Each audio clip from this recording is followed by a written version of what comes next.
জীবনে ফার্স্ট দেখলাম একটা পুলিশ আর একটা পুলিশের চালান করতেছে। জীবনের ফার্স্ট টাইম দেখলাম। ভিডিওটা শেষ পর্যন্ত দেখবেন। লাইফের ফার্স্ট দেখলাম একটা পুলিশ আর একটা পুলিশের চালান করতেছে হেলমেটের লেগে। হেলমেট আর আনছে না দেখে কত মানুষ ভিডিও করতেছে। হেলমেট পিন্ধা না দেখে রে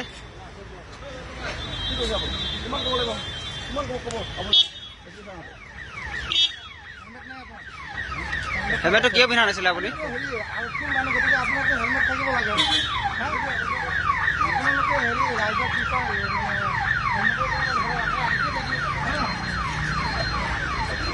আপোনালোকে যদি নিজে নিয়ম পালন নকৰে, নিজে নিয়ম পালন নকৰিলে ৰাইজে কেনেকৈ কৰিব?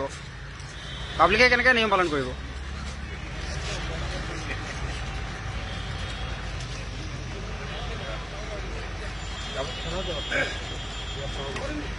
দিয়া